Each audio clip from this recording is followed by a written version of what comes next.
नमस्कार मित्रांनो, आज वडकीचं हिंद केसरी मैदान होतंय आणि ते मैदान जे आहे ते सगळ्या महाराष्ट्राला माहीत आहे. हिंद केसरीचं मैदान असलं की महाराष्ट्रातील सगळे टॉपचे बैल त्या ठिकाणी येणार आहेत आणि नक्कीच आता सुरुवात करूया. कोणते बैल कोणत्या गटात पळतील. महाराज जो बकासूरच्या दावणीतला जो महाराज नावाचा बैल आहे, एक नवीन खरेदी झालेला आहे. तो पठ्ठ्या पळणार आहे 40व्या गटामध्ये आणि नक्कीच खूप खूप शुभेच्छा या महाराजला, कारण की या महाराजला बकासूरचा आशीर्वाद 100% लाभलेला आहे. नक्की त्याचा पैरा आपल्याला माहीत नाही, परंतु बघूया कशी कामगिरी करतोय हा महाराज. 6300 40व्या गटामध्ये आपल्याला पळताना दिसणार आहे. आपल्याला दिवाण्या विठ्ठल नानांचा दिवाण्या जो आहे तो गट क्रमांक 1 मध्ये पळताना दिसणार आहे. बघूया काय कामगिरी करतोय हा दिवाण्या विठ्ठल नानांचा, किंवा तेजासुद्धा असेल, दोघातला एक असेल. बघूया विठ्ठल नाना नसतील की असतील काय माहीत नाही, कारण की त्यांना थोडीशी दुखापत झालेली होती. परंतु आता ते येत आहेत का नाही हे कन्फर्म नाही आहे. मुश्रीफ ड्रायव्हर असतील त्या गाडीवरती किंवा कोणी असेल. बघूया कोण असेल. बकासूर कोणत्या गटामध्ये पळतोय. बकासूर या बैलगाडा क्षेत्रातील देव पळणार आहे. 29व्या गटामध्ये पळणार आहे बकासूर आणि सगळ्या महाराष्ट्राचं लक्ष 29व्या गटामध्ये लागलेलं असेल, कारण की मैदानच त्या पद्धतीचं होतंय. हिंद केसरी मैदान. जो बैल गुलाल घेईल तो चर्चेमध्ये येईलच, जो बैल 1 नंबर करेल तो चर्चेमध्ये येणारच, कारण की हिंद केसरीचा किताब त्या मैदानाला आहे. नक्कीच कुणी कितीही टॉपची मैदान असू द्या, कितीही भरू द्या, परंतु जो हिंद केसरी ते हिंद केसरीच असतो. आणि नक्कीच आजच्या मैदानामध्ये बकासूरचा पैरा अजून सुद्धा कुणाला काय कळलेलं नाही. बघूया कोण आहे बकासूरचा पैरा. 29व्या गटामध्ये 100% बकासूर आज पळताना दिसेल. खूप साऱ्या शुभेच्छा या बैलगाडा क्षेत्रातील देव बकासूरला.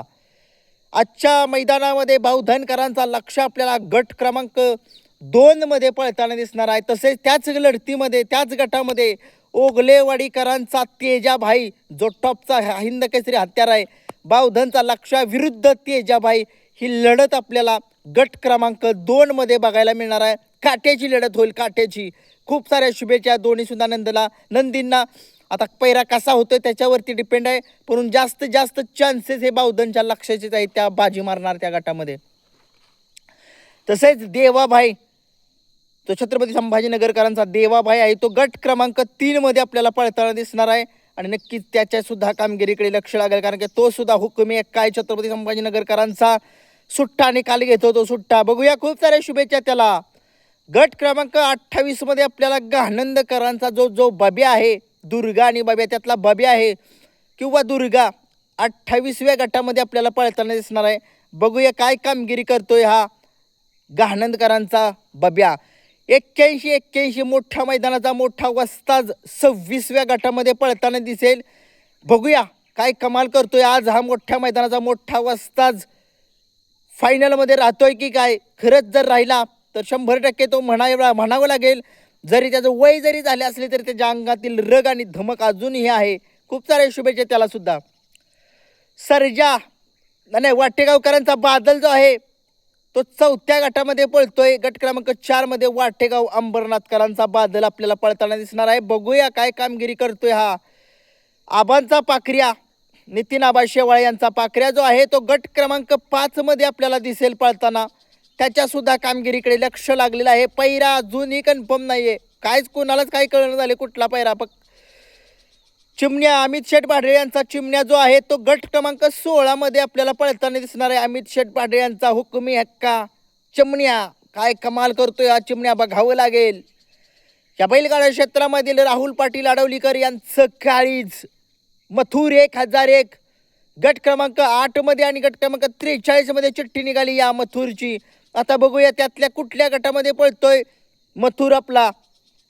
महान भारत केसरी द्वारलीचा हरण्या 722 आपल्याला पळताना दिसणार आहे गट क्रमांक 10 मध्ये. बघूया हा सुद्धा काय कामगिरी करतोय. संतोष तोडकोज समाजसेवक यांचा जो साई आहे तो गट क्रमांक 15 मध्ये आपल्याला पळताना दिसणार आहे. बघूया काय कमाल करतोय हा साई सुद्धा. खूप साऱ्या शुभेच्छा या साईला. वेगाचा शेवट सर्जा हा गट क्रमांक 14 मध्ये आपल्याला दिसेल. काय कामगिरी करतोय हा सर्जा आज हिंद केसरीच्या मैदानामध्ये. सुट्टाच कट काढेल असं वाटतंय. बघूया काय कामगिरी करतोय हा सर्जा. साखरवाडीचा बावरी आपल्याला 12व्या गटामध्ये पळताना दिसेल. तसेच त्याच गटामध्ये कुमटेकरांचा जो लाडू आहे, लाडू विरुद्ध साखरवडीचा बावऱ्या, या दोघांच्यात काठ्याची लढत आहे बरं का. गट क्रमांक 12 मध्ये लोणंदकरांचा बावऱ्या जो आहे तो गट क्रमांक 22 मध्ये आपल्याला पळताना दिसेल. बघूया काय कामगिरी करतोय हा लोणंदकरांचा बावऱ्या. पिंटू शेट मोडक वडकी यांचं काळीज आपल्याला पळताना दिसणार आहे. गट क्रमांक 11 आणि गट क्रमांक 13 मध्ये चिठ्ठी आहे. त्यात दोन्ही गटातील एक गटामध्ये आपल्याला पिंटू शेट मोडक यांचा सुंदर उर्फ कॉकटेल पळताना दिसेल. सुंदर महान भारत केसरी सुंदर आपल्याला गट क्रमांक 11 मध्ये पळताना दिसेल. बघूया काय कामगिरी करतोय. हे होते त्या मैदानामधील टॉपचे बैल कोणत्या गटात पळणार. आणि नक्कीच पैरे जर कुणाला माहीत असतील ओरिजिनल तर कमेंट्समध्ये नक्कीच सांगा. व्हिडिओ आवडला लाईक शेअर सबस्क्राईब करा. धन्यवाद.